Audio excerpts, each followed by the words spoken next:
Welcome to this episode of Exposing Miss World America. I'm Dani Walker. I'm a former title holder. I'm also a pageant coach and a pageant judge. I've worked for multiple pageant organizations behind the scenes. I've hosted pageants, I've done videography, lighting, sound, worked backstage, worked in the dressing rooms, done things like pageant registration, choreography, stage managing, you name it. I've done a little bit of everything behind the scenes in pageantry. So when I heard about some things that were a little bit unsettling about the Miss World America organization, I got several messages from people and I wanted to look into this for myself and also address some things. For all of you watching this, I want you to keep in mind that I did not attend Miss World America last year, that I have not watched this pageant yet, so all of the things that I'm sharing about are going to be witness accounts. They're not my first-hand accounts, so I cannot truly speak to those things, but what I can do is tell you about my personal pageant experiences within multiple great organizations and kind of tell you what's the norm and what you can expect at pageants. This video was sent to me by a few people, so I watched it and I want to respond to some of the things that this contestant was talking about. I'm going to show you her clips first and then you'll see my response. At first I was so excited to go to the Miss World America pageant, you know. It was my 21st birthday, it's in Vegas and it's going to be crazy, it's in a casino, like it's all so, it's like such a fun setting for a 21-year-old, not teenagers and people like my sister who are 13-year-olds. She inferred that it was inappropriate for teens to be in casinos for pageants. I want to say that it's fairly common for different organizations to host a pageant in a casino. When my cousin competed for International United Miss, they have younger age divisions, and I didn't see any issues there with younger contestants competing at a pageant that was held in a casino. When I competed at Miss USA, we were hosted at Margaritaville, and we had some contestants that were under the age of 21 in the Miss division, so certain precautions were taken for those contestants to adhere to hotel and local laws. We also have to keep in mind that when a pageant is hosted in Las Vegas, it's pretty common for their hotels to also have a casino. So if you're gonna have a pageant in Las Vegas, it's very likely that your hotel will also have a casino, and I don't really take much issue with this because it is really common in pageantry. You get like a house mother who, it's not really called a house mother, it's just the person who essentially tells you when you can eat, helps you out if you have any questions. She has food tickets for us when you are assigned to her, and she's supposed to give you the food tickets in the morning, but 99.9% of the girls, actually probably 100% of them, all had this problem. We did not have our food tickets. Like, we had to hunt them down, and if you didn't hunt them down, you didn't get them. For anyone who's unfamiliar with this, when there is a pageant where you drop off a contestant, she stays there for a weekend or for a week, they don't typically leave contestants unsupervised. You have a house mom assigned to you, and this is very normal. I had a house mom every year that I competed for Miss USA state pageants, and then I had a house mom again at Miss USA. Shout out to Vanna, love her so much. She was an awesome house mom. When I was at Miss USA, they were with us most of the time, so they were also chaperoning us to and from rehearsals. They made sure that we were at all of the meals. If we had any health issues, we could go to our house mom about that. So when she talked about it being really difficult for them to get their food tickets, I thought that was insane, especially because that's a part of the pageant experience and these contestants need to eat. And I think that it's a little bit reckless, and there's liabilities when your contestants are sort of running around looking for food. Normally at pageants, all the contestants will have scheduled meals all together. Our rehearsals lasted hours, and the days that we were on stage and actually doing everything lasted for hours. She mentioned pageant rehearsals being all day long. Well, welcome to big girl pageants. Ladies, this is something that you need to be prepared for. It is the norm for our huge organizations like Universe, World, I would assume International, Earth. These things are fairly common. In youth pageant systems where we have contestants that are underage or children, it's normal to have a rehearsal that's pretty short, an hour, hour and a half at a time, because their attention span is so short. But when I went to Miss USA, I had several days of fittings, registration, and events, and then after that, it was time to get to work, so we were in rehearsals all day. But we did have scheduled meal times, so we left those rehearsals and we came right back. We also had to be at the venue at times like 4 and 5 in the morning to start those rehearsals. We were there all day, we were standing on stage all day. Yes, our feet hurt really bad, and that's one of the reasons that I always put pads in my shoes. But one great thing that they did for us at USA was they would tell us when we could take off our shoes or when it was really necessary for us to wear them. And whenever we were just standing on stage as placeholders where we weren't really moving around, they did tell us that we could sit on the stage, and then they just tell us to stand up when they needed us to move again. So that's actually the norm. For teen, there were 2 hosts. There was a host and a co-host, but for Miss, there was only 1 host, because the second host, the co-host, bless her heart, she freaking left because she couldn't deal with the stress and all the disorganization that was going on. Ooh, a host leaving is never a good sign. Your host typically, from what I have experienced, receives their script in advance so that you can review that script. For myself, when I posted pageants, I've gone over that script ahead of time, and then when I get to the pageant, I ask any questions that I have. I refer that to the director. I ask for clarification on name pronunciation, and that's the norm. And then I go through at least one run through of the entire show, full script, for prelims or for finals. And I did this when I was Miss Montana USA, and I got to host that pageant. I did it for several USA local pageants. I've done it for other pageant systems quite a few times. So that's the norm, and really your host should not be so overwhelmed, and there shouldn't be so many changes during pageant week or weekend that your host just leaves. Because they were rereading lines over and over and over again for filming, Miss was literally standing on stage for like a freaking hour and a half in Chinese laundry. And if you don't know what Chinese laundry is, try standing on stage in these for like an hour and a half. Yeah, so things usually take a couple of times if you're gonna be filming for television, and I think that this whole situation with filming over and over again really could have been avoided by pre-recording those shots. I mentioned this a minute ago, but standing for a long time on stage and in heels is pretty much the norm in pageants, and it's something you just kind of have to be ready for and prepared for. Maybe bring multiple heels with you so you don't wear your painful show heels during rehearsals. When I competed for Miss Montana USA, I actually didn't wear heels for any of the rehearsals. I want to say I was probably the only contestant who didn't wear them. I looked kind of crazy at the rehearsals, but I was doing what was best for me and for my own comfort, so sometimes you have to do that. My little sister, she was missing for 12 hours in Vegas. Ooh, a contestant that is underage that is missing. Ooh, that's such a liability, and that makes me so nervous and honestly really concerned if I was a parent and if I was dropping off my child there and saying, here, watch her, I'll be back to pick her up. So that is not the norm at all for any pageant system. Regardless of if you're underage or you're a Miss contestant, I can't even tell you, there are so many times where we had roll calls at Miss USA. When I have been on the staff side of pageants, there are so many different procedures and protocols that we follow that we would get in really, really big trouble for as staff members if we didn't follow these things and a kid happened to go missing. So there are so many things that can be done behind the scenes to prevent this from happening, and that's why we have safety procedures in place. At Miss USA, we were not even allowed to be on our phones when we were being transported from a rehearsal to lunch or from an event to a different event, because they said it was unsafe if we weren't fully aware of everything that was going on in our surroundings. And it's what they did to protect themselves from liability. So stuff like that is really important when it comes to safety. Previous to the pageant, we were to order these custom-made dresses that we were gonna wear for the opening number.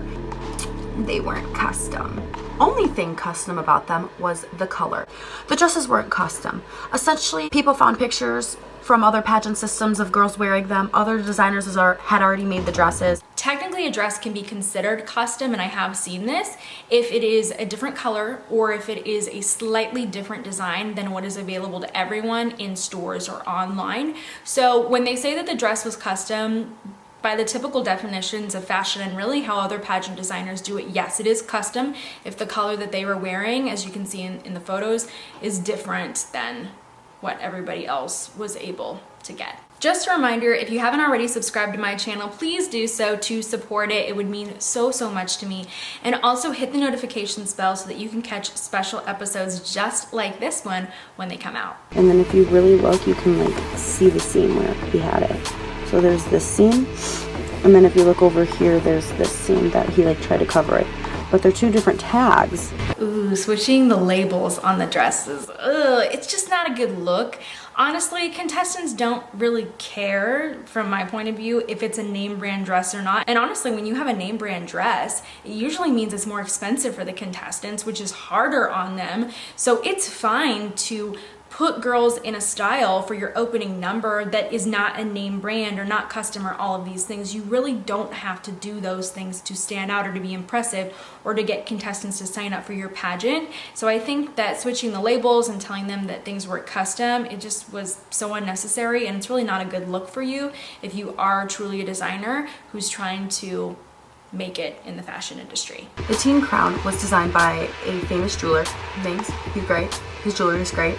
I have nothing bad to say, except for the fact that he did not design the crown. He did not make the crown. They bought it off of a pageant resale website, and here's the screenshot to prove it. I feel the same way about the fake crown issue. There's no reason to tell everybody that you're gonna have this incredible crown that's custom designed by this jewelry designer and then not make that happen. If you didn't say anything and you just crown them with that crown that they used, then that was fine. Nobody would have said anything. Nobody would have complained. It just would have been the crown. One of the ending parts of the competition where you progressed on is fitness. No directions were given to the teens saying that, oh, you had to return them. So teens took them home. But the teens that didn't take them home stripped them off and handed them to the next girl. And if that doesn't gross you out, let me just tell you that 90% of pageant girls don't wear underwear. Ooh, that is so disgusting and so unhygienic. That is just so gross. You just shouldn't do that. Please comment gross if you think so too, because that's just gross. So if you look here, my sister's in second place with 41,000 points. And everybody's got their points. If you look at this Lily girl, she's got 26,000. But when you flip to this one, she's got 54,000 points, and everybody else's scores pretty much stayed the same. Now, the whole social media contest thing, I don't truly understand how this was run, and I don't know if she was accurate when she was saying how things were tallied up. But I will say this, when I competed at Miss USA, Miss South Dakota won the fan vote, and she did not have the most followers online. Honestly, I thought that the person that was going to win the fan vote was going to be the contestants that I was seeing blown up all over the fan pages all the time. So it was surprising to see her get that fan vote, but things like that happen. So when I see these results of their social media contest, it doesn't actually surprise me that much. But speaking of social media, if you guys have social media, please be sure to follow me on Instagram at Dani Walker. And while you're at it, take a screenshot of this episode to support the channel and share it with your friends. Just post it to an Instagram story. It's as easy as that. And hashtag and tag me at Dani Walker, because I love to repost those and hear from all of you. Now let's talk about the producer of the show. After the pageant, he had posted things, advertising it, saying it's going to be on TV soon, saying how great it's going to be. And under the comments are things like this. That didn't agitate me as much as this one. Whew, so people sent me screenshots of these posts, and here's the thing, the director himself did not say those comments, so I think we have to take that into consideration. Unfortunately, he did respond to them, and he liked the comments that I think were inappropriate, and he responded to them in a way that is it's just not okay. I think we're in a time and place right now where people are hyper aware of the conduct of directors, and you're really going to be scrutinized, and you have to be so careful with this. So I think that it was inappropriate that he was liking and responding in that way to these comments. And if I was a contestant or a parent and I was considering allowing my daughter to compete in this pageant, it would be something that would throw up a red flag for me. Not once did I see anybody writing anything down. The judges almost never looked at you, which is weird because people are supposed to be judging a pageant. This is something interesting that I haven't addressed on my channel yet. When I judged for Miss Earth USA, we scored on our phones or on iPads. So that meant that most of the time we were looking down at our phone trying to score. In some pageant systems, they score on paper. Now, she mentioned how some judges weren't scoring girls at all. The reason that that happens sometimes, and I don't know if that's why it happened at this pageant, but I'm saying for other pageants, if you do see this happen, is because a lot of the times at the top of a finale, the judges are already going to be handed a semi-finalist list. So even if all the contestants do, for example, a parade of gowns and are supposed to be scored during that portion, it doesn't mean that they are. Typically, the judges are only going to be scoring the contestants that are semi-finalists. Because people pay attention to things just like she did and they watch the judges, pageant systems that instruct judges to only score semi-finalists during a finale will typically instruct them to fake score everyone else. So sometimes you could be competing in a pageant, you're at the finale, you're not in the semifinals, and you will see a judge jot down a score. And they do that so that the contestants aren't getting in their heads, so the parents don't have all these conspiracy theories, when really nothing bad was actually happening. It's just the scoring process. But if you're watching the pageant, you see some girls getting scored and some girls don't, it's a dead giveaway, and it's telling you who actually made it to a semifinal and who didn't before they announce it on stage. There are issues of fraud against some of the judges that were on the panel. Here is a public document stating the criminal charges that Patrick Simpson, who was a judge, had against himself. Ooh, the judges passed. This is a little murky for me because I saw some screen grabs and it said they were charged, but it didn't say that they were convicted, and I did not follow up on these judges' criminal history. It's interesting because I asked myself, is that the best choice for a judge at a pageant? And I don't think that it is, but I would bet that there are quite a few pageant judges out there that have had criminal histories, but we just don't talk about it. So it is just something interesting when you think about it. Does it matter if a judge actually has a criminal history? Should it matter? Or should we just say they've had a past, they served their time, and now we're moving on and they should have these opportunities to judge pageants? So that's something that I'd probably have to think a little bit more about. Because LaToya Jackson being a celebrity, there was a meet and greet that we all had for her. The people who won an entrepreneur award were able to go and have a meet and greet. But it got canceled. In terms of the LaToya meet and greet, honestly, no clue. I don't know what happened there. I have nothing really to say about that. Should they have been able to meet her? If you said that they were gonna meet her, then they should have, but I don't know why that all happened. Backstage during this, there was a certain girl who had, it was either cardiac arrest or a seizure, and which is awful, and I feel terrible actually. But this is the part that I don't feel terrible about. In Miss, she also won that award to go see LaToya Jackson. But again, she had her whatever and ended up in the hospital and was not able to participate in the pageant. The contestants didn't get to meet a lot of the other people, but they went and saw the girl who won the Entrepreneur Award, the Miss, in the hospital. So she got to see all those people. Great for her, cool for you. Why did you get to do everything and you didn't?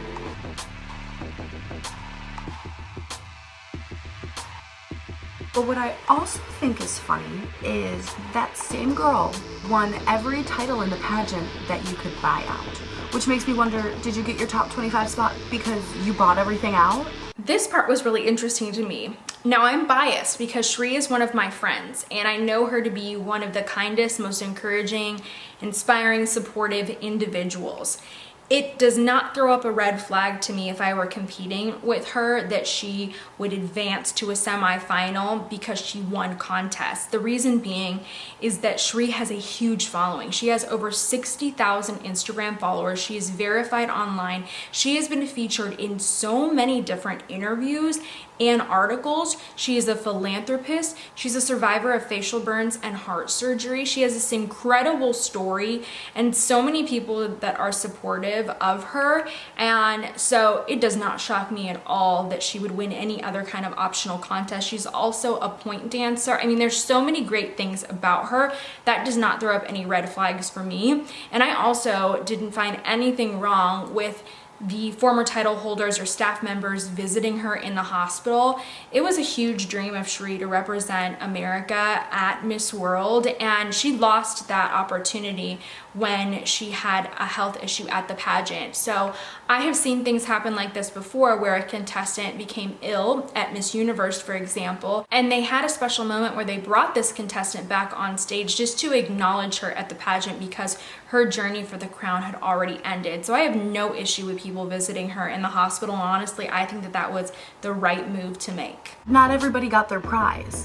Literally, my sister had to email the system to say, hey, can I have my prize? They had the audacity to email her this. I can't speak to this because I didn't see the entire email thread, but I will tell you that it is normal for pageants and directors to ask you to post about sponsors. Heads up, when I was at Miss USA, every single day that we were there, we were emailed a list of sponsors to thank before we went to bed. We had to post about them every single day on our social media. So that is the norm, and that is what is becoming expected of title holders. And honestly, I've been pretty shocked when I've heard so many people complain about thanking sponsors. It's not a huge deal just to say thank you, and you have to consider that a lot of the people that are sponsoring with services or with products, they're giving up their own time and their own money to support you and your dream. And regardless of whether or not you use their product, maybe another contestant is going to find their product really helpful to them, which is why those people are sponsoring in the first place. It's really kind of rubbed me the wrong way when I hear that contestants don't just want to say thank you to sponsors, because those people are actually sacrificing a lot just to give up their services or their time or their products to you. So ladies, if you are going to compete in the pageants in the future, this is really becoming the norm, and that is something I think that you should be prepared for. Well, friends, that was a lot. This just felt like a whole lot, and I hope you learned some things, and I honestly hope that it's going to inspire some other contestants to share about their experiences, to shine some more light on this, and to just share more about what it was like to compete in the organization. Like I said, these aren't my personal experiences. I'm only giving you some responses based off of what I have experienced in other pageants and what I've seen to kind of be like the norm or an average or what usually happens at pageants. I hope that this episode is going to give you some more information that you might need to decide whether this is the organization that you want to compete in or not. I strive to give contestants lots of resources through my videos, but also extra free resources too. So if you're competing for a pageant, make sure to click the description below, because I'm linking my free pageant prep crash course, and it's going to give you lots of information for how to get prepared and organized for your next pageant. So I hope that you take advantage of that and that you enjoy it. Thank you so much for clicking on this episode and sharing your thoughts on it. I really appreciate it, and I hope that you come back for more episodes like this every week.